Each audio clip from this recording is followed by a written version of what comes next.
이른 아침 닭장 문이 열리고 모든 닭과 오리들이 식사를 하고 있지만 태양이는 닭장 밖으로 나가기를 주저하고 있다. 녀석은 최근 들어 다른 수탉들과의 잦은 싸움으로 자존감이 많이 떨어졌기 때문이다. 닭장 밖으로 나가면 또다시 싸움을 해야 한다는 걸 아는지 태양이는 쉽게 내려가지 못한다. 그리고 태양이의 그런 마음을 아는지 암탉 한 마리가 옆에서 떠나지 않고 있다. 쉽게 나오지 못했던 태양이는 한참 동안 머뭇거리다 닭장 밖으로 나왔다. 하지만 녀석은 곧바로 작은 닭장 안으로 들어가 버린다.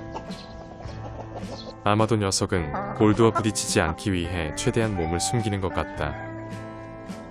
아직까지 골드와의 싸움에서 진 적은 없지만 태양이는 은근히 골드의 공격에 부담감이 큰 것 같다. 그나마 다행인 점은 암탉들이 아직 태양이를 따르고 있다는 것이다. 동물의 세계는 냉정해서 암컷들은 힘이 약해진 수컷을 쉽게 져버린다. 그나저나 요즘 기록적인 폭염으로 사람뿐만 아니라 동물들도 하루하루 힘들게 생활한다. 몇 년 전만 해도 본격적인 더위가 되려면 7월 말경이 되어야 했지만 아직 6월 중순임에도 불구하고 한낮에는 숨이 막히고 어지러울 정도로 너무 덥다. 그나마 다행인 것은 농장에 있는 동물들은 자의에 의해 시원한 곳을 찾아 폭염을 피할 수 있다는 것이다. 뒤늦게 안 사실인데 태양이가 머물고 있는 닭장 바로 옆에 골드가 있었다. 혹시라도 골드가 또다시 태양이와 싸움을 하기 위해 옆에서 기회를 엿보고 있는 게 아닌지 걱정이 된다. 그동안 지켜봐온 골드는 호전적이며 집요한 성격을 가졌기에 제대로 싸움이 붙는다면 태양이가 불리할 수도 있다. 참고로 한참 싸움에 물이 오른 골드는 어제 제리와의 싸움에서 승리해 서열 2위의 자리를 되찾았다.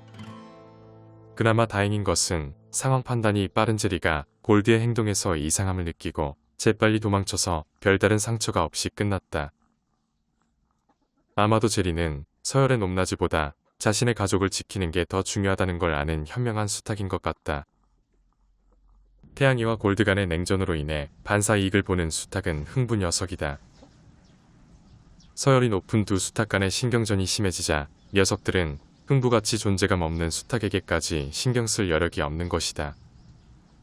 이전에는 대부분의 시간을 변방에서 숨어 지내던 흥부는 이제 마음 편하게 닭장 하나를 차지하고 휴식을 취할 수 있게 되었다. 그리고 그런 흥부 옆에는 따다기가 늘 함께 다닌다. 따다기가 흥부와 함께 다니는 이유는 자신을 괴롭힐 수 있는 다른 암탉들이 흥부 옆에 오지 않기 때문이다.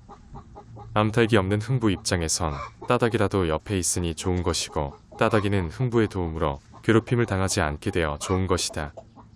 서로의 이해관계로 흥부와 따다기는 앞으로도 훌륭한 파트너가 될 것 같다. 같은 시각 캔디는 홀로 큰 닭장에서 여유로운 시간을 보내고 있다.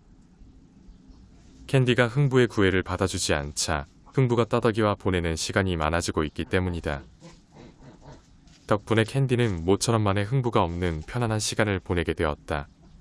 하지만 장기적인 측면에서 외롭게 지내는 캔디를 위해 새로운 친구를 마련해줘야 할 것 같다. 얼마 전에는 봉이와 까망이를 캔디와 지낼 수 있도록 합사했는데 봉이와 캔디 둘 다 심하게 거부를 해서 포기했다. 둘도 없는 친구 관계로 잘 지내는 봉이와 까망이를 볼 때마다 캔디에게도 그런 친구를 하나 만들어줘야겠다는 생각이 든다. 가장 좋은 해결책은 캔디가 따다기와 친하게 지내면 되는데 아직까지 캔디가 따다기를 거부하고 있다.